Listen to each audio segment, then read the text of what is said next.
Cell करान और बच्चे कितने खुश खलोती होंगे गड्डी चल पई है अंब लगे छोटे छोटे विखाते भैन भाइयों को।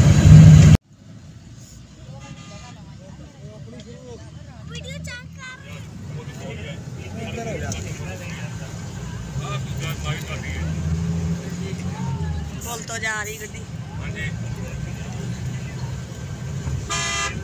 दरिया है ना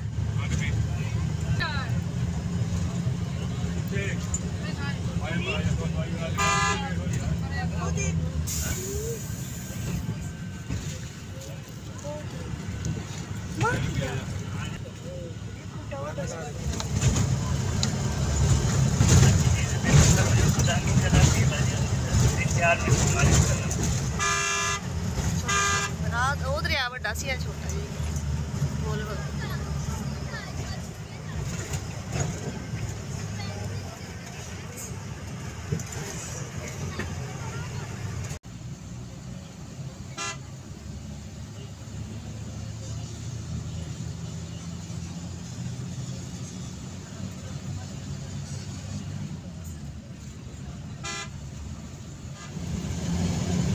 ये खजूर के दरख्त और खजूर भी लगी हुई नजर नहीं आ रही बाल से छोटे छोटे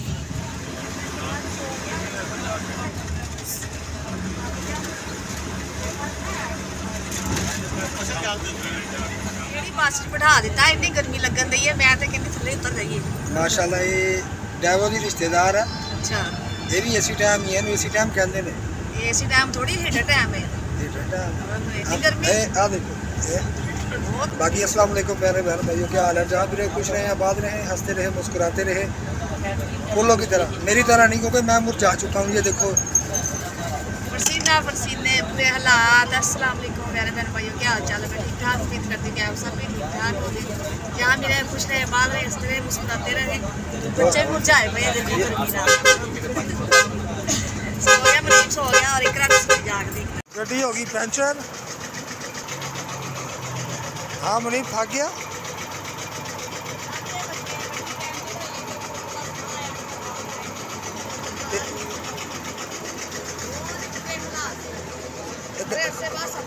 गड्डी देखो माशाल्लाह माशाल्लाह। आधा घंटा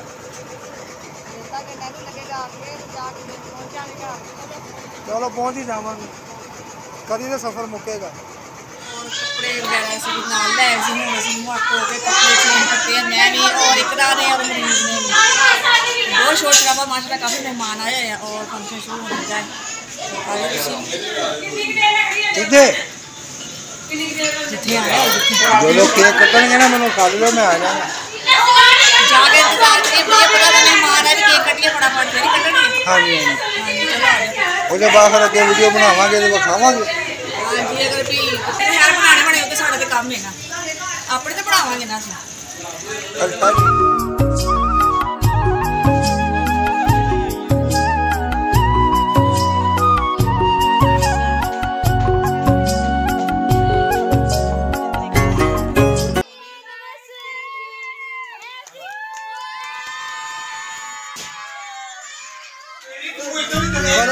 बर्फ आ गई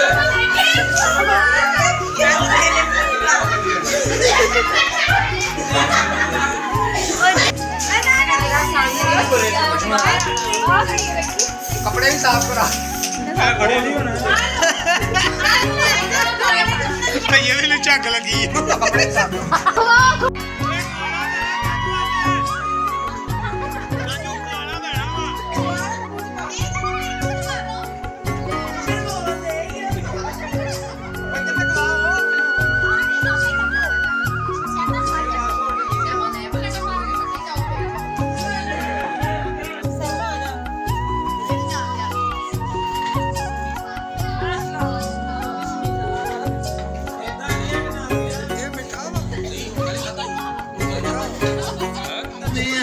लाल अल्लाह अकबर ये केड़ा मंजे दा बोल दिया ये भाभी यानी मजे दा बोल दिया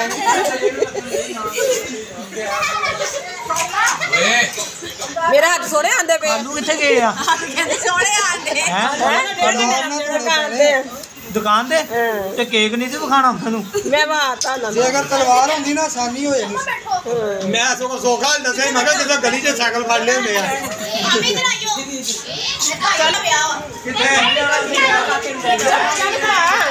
कितने पे आगा